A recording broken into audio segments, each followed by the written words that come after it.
the separatists, to support the Geneva Agreement, to support the stand down, to give up their weapons and get out of the Ukrainian buildings. Statement unlikely to go down well with the Russians. They've been doing a bit of finger pointing themselves, saying it's up to the Americans to put pressure on the authorities in Kiev to get them to pull back their forces in eastern Ukraine. We can speak now to the freelance journalist and author Oliver Bonneau, who joins us live now from Kiev.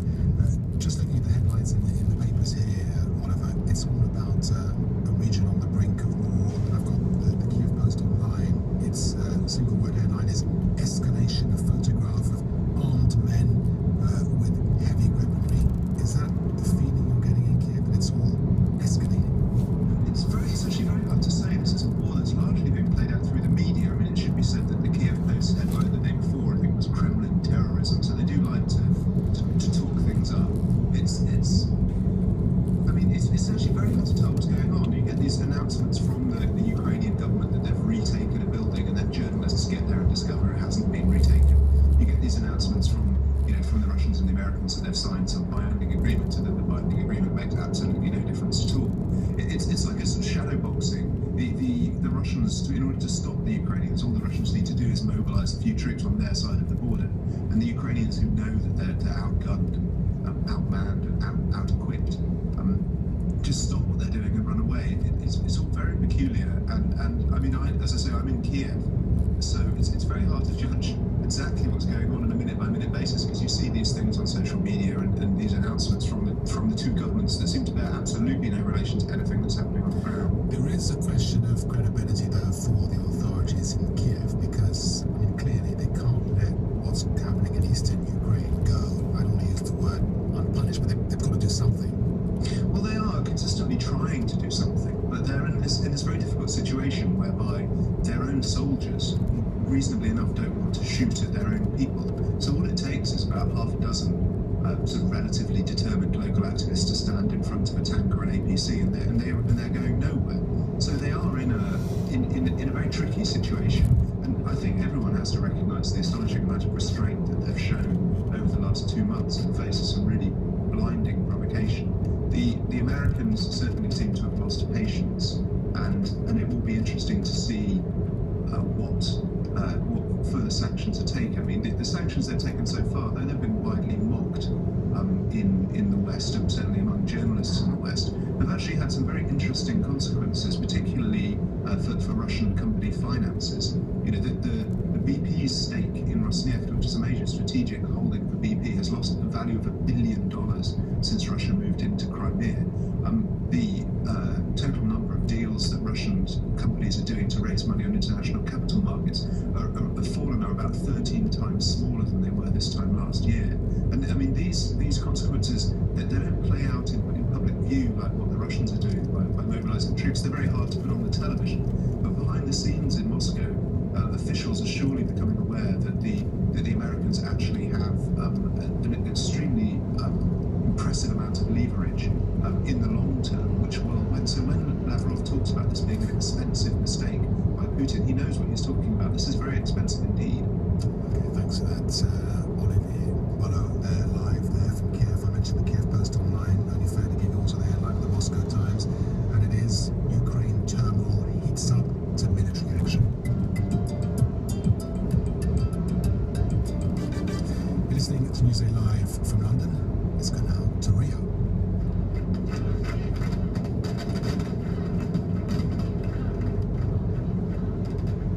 Fireworks and protests after the funeral of Douglas Rafael da Silva Pereira. The discovery of his body in Islam at the famous Copacabana beach sparked riots this week. The latest violence to affect Brazil. Of course, less than 2 months to go to the start of the Football World Cup. Well, earlier I caught up with our correspondent in Rio, Julia Caileo.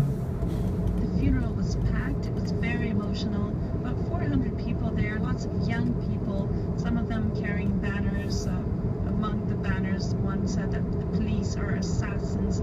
They were singing in tribute to him, but there was lots of angry chanting for justice and against police. There was a heavy police presence there, and at the end, as lots of the people that attended the funeral marched back to their community in Copacabana, there were clashes on the streets, and police used tear gas against the people there. car as they headed back. I spoke to his mother, Maria de Fatima Silva. She said she will go to the Amnesty International to ask for help. This can't go unpunished. He can't become just a statistic. Everybody loved him. This story about him being a criminal is just not true. He's not a delinquent. When you said that she's going to Amnesty, what exactly is she going to say to, or what exactly does she want this international human rights body to do or say on her behalf? What she means is that she wants international help for this not to be left unpunished. So she doesn't believe that local authorities will do enough to investigate the case and to treat her son as she believes is right. Authorities here, though, have promised rigorous investigations, and already today several policemen have been interrogated. But the case was a blow to police image at a moment when the state's so-called pacification policy, which aims to regain control over favelas dominated by drug lords, is very fragile. There's been lots of pressure to expand this program before the World Cup, but I spoke to security experts and they fear that the focus has been more on quantity rather than quality, and it takes time to establish relation with the communities. And in the middle of all that, there were people saying there won't be a World Cup, so everything a little bit mixed up. I spoke to Professor Christopher Gaffney, who's a geographer, visiting professor in Rio, and I asked him, has the event become sort of a focal point of all Brazil's social ills? I think the World Cup is becoming an easy target to kind of not really focus on some of the real issues. And so when people say no vai ter Copa, or there's not going to be a World Cup, no one thinks that there won't be a World Cup. They're saying that you're not going to get away with it that easily, or we're going to make it difficult for you to have the World Cup the way you envisioned, because people are realizing they don't have education systems, they don't have healthcare, they don't have security, and the government is providing all of those things for FIFA. And so therein lies the indignation of the people. Professor Christopher Gaffney, a visiting professor in Rio, and I was speaking to our reporter Julia Canel. Listening to Newsday with Bolo and Julian. Later we'll be going to South Africa, where the end of apartheid has transformed the lives of millions of people. We're here from the largest black middle class of the continent. Doctorate in chemistry. Apartheid, no apartheid would have achieved that. God gave me the brains. But I do not believe that I would have been able to reach the pinnacle of my achievements, those of my achievements, if I wasn't Christian. More from him later. You are listening to Newsday on the BBC World Service. While I'm also on Julian Keane. Our top headline today: Washington has said it will not give up on the possibility of peace in the Middle East, despite a breakdown in talks between Israel and Palestinians. From the Israeli Prime Minister a little later. Let's just bring you some of the stories on the front pages around the world this morning. Singapore's Straits Times leads with news that the Malaysian government is due to release a report on the missing flight MH370 next week. South China Morning Post in Hong Kong's got a story on the South Korea ferry disaster. The paper says parents of some of the victims want autopsies to check if their children were still alive inside the submerged vessel, and if they only died because the emergency response was too slow. India's Hindustan Times is of course full of election coverage, with news that Mumbai recorded its highest voter turnout in more than 2 decades. Now, 4 of the world's biggest technology firms have settled a lawsuit alleging they conspired to hold down salaries. Our business reporter Rob Young is with us. Flesh it out for us. We're talking about Apple, Google, Intel and Adobe, and a class action lawsuit alleged that they had agreed basically not to poach staff from each other. Now the allegation is that they conspired effectively to hold down salaries, prevent their employees from moving to some of the other big Silicon Valley companies, therefore preventing them from getting better jobs, and companies effectively entering into some kind of bidding war over pay. Well, the companies have either denied any involvement in that, or they're not saying anything at all, but either way they've decided to pay several $100 million to settle the case. Which sort of says it all. If there's a settlement, post work without fire, there must be evidence somewhere. Well, there is some interesting evidence in the forms of emails. One of them is from the late Steve Jobs, the former boss of Apple. He got an email from Eric Schmidt, the boss of Google at the time, talking about a guy who'd tried to recruit an Apple employee, saying that this person would be fired. Mr. Jobs forwarded the note on to somebody in his human resources department with a smiley face. There's also another exchange, which according to Reuters, Eric Schmidt responded to another email that such a plan to not poach other staff should only be shared verbally, quote, since I don't want to create a paper trail over which we can be sued later. Of course, the companies have been sued on behalf of 64,000 workers. The lawsuit claimed $3 billion. The companies have settled, say some experts, because had it actually gone to court and this been not gone the company's way, they could have been fined as much as $9 billion. A huge amount of money, even for the very wealthy firms of Silicon Valley. Companies got very deep pockets. I just wonder to what extent stories like this, in a time of difficult economic times and recession and so forth, to make companies look bad. Well, it does make companies look bad because the people of Silicon Valley are very talented individuals. Some of them do claim very big salaries. They are in some ways kind of celebrities when you go to the towns around California. But companies clearly don't want to pay higher salaries, even though these companies are all doing very well. Their share prices are all doing pretty nicely as well. But it perhaps might not come as a surprise to some people. Other companies were asked to be part of this alleged conspiracy to hold down salaries, and they said, we're not going to take part, it's probably illegal. Okay, thanks for that. Rob Young there. Now let's get the latest sports headlines with Hannah Davis. Thanks, Bola. The Portuguese champions Benfica have the advantage in the Europa League semi-finals as they beat Juventus 2-1 in Lisbon on Thursday, and Sevilla take a 2-0 lead into the second leg after their match against Valencia. Head of UEFA, Michel Platini, says clubs who break the new financial fair play rules won't be banned from playing in European competitions. And US swimmer Michael Phelps makes a successful return to the swimming pool as he comes out of retirement. Thanks for that. Hannah Davis with a roundup of some of the top sports headlines of the day. More to come from Hannah a little later, especially on that European football and that successful return of Phelps in the pool. You're with Newsday here on the BBC World Service. This is Newsday. Now, when it comes to the Middle East, the only certainty is that reaching any sort of deal between the Israelis and Palestinians is never easy. But it's just got even more complicated. The problem, the unity deal reached between the two main Palestinian factions, Hamas and Fatah.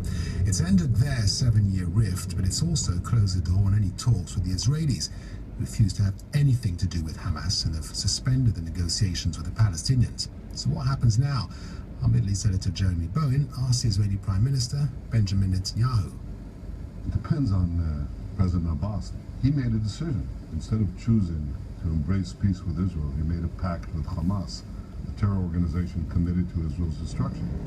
He can have peace with Israel or pact with Hamas. He can't have both. Under what circumstances would you speak again with President Abbas's group of Palestinians? When they decide to abandon the course of terror. So they have to drop their pact with Hamas. Absolutely. To talk to Israel again. Absolutely. As long as I'm Prime Minister of Israel, I will never negotiate with a Palestinian government that is backed by Hamas terrorists. Wouldn't it be better for you to be able to speak to a Palestinian side as well, which is united? Because if they ever made a deal with you, they'd be better placed to deliver it. United for peace? Absolutely. United for terror and the destruction of Israel? No. But isn't it a fact as well that people negotiate peace and peace deals with their enemies, not with their friends? Sure. You're going to have to get over that. Sure, you make peace with an enemy, but only when your enemy decides to veer away from war and terror. But here's what happened with the Palestinian president. He's run into the arms of the very people who seek not merely not to recognize us, but to annihilate us. That's incompatible with peace. The fact is, though, that Mr. Abbas does not want to annihilate Israel. He wants to work with Israel. The PLO recognized Israel as a legitimate entity, a legitimate state a long time ago. And the issue of recognizing Israel as a specifically Jewish state, you've got 20% Arab population here, is something for them which is a different issue. Well, I wasn't talking about a Jewish state in the religious sense, but as a nation state of the Jewish people, just as he asked me to recognize the Palestinian state as the nation state of the Palestinian people. But he refused to do that. But what he's done now is something entirely different. You can't talk about peace with Israel and at the same time embrace the people who are set on annihilating Israel. You have to choose. Benjamin Netanyahu speaking to the BBC. So, what now with the talks? Hussein Ibish is with the American Task Force on Palestine. It's the blame game, right? The Palestinians and the Israelis have been playing this for some time, trying to make sure that the other side takes full responsibility for any perceived breakdown in negotiations. Now, the United States doesn't agree that talks have stopped, and of course, because the buck is in the Palestinian court right now, they are saying that they have no intention of stopping negotiations with Israel. Israel is saying they're stopping the negotiations, blaming the Palestinians entirely. We went through this before when Israel refused to release prisoners and announced new settlements in Jerusalem, and we went through this before when Palestinians signed 15 international treaties. So there's a very large sense of deja vu here in that regard, as well as deja vu between Hamas and Fatah, who have signed pretty well the same exact agreement as this, at least twice before, once in Cairo and once in Doha. I think both sides are loath to say no to the United States, and both sides have been trying to make each other look responsible for the breakdown in negotiations. The crucial point is that we still have 5 more days. The United States has not given up on this, and whoever walks away under whatever excuse is going to be their fault. Under such circumstances, my guess is that there will be a formula found to go forward come next Tuesday. The State Department yesterday made it very clear that what any Palestinian government has to accept are 3 things. 1, no violence. 2, recognition of Israel. 3, commitment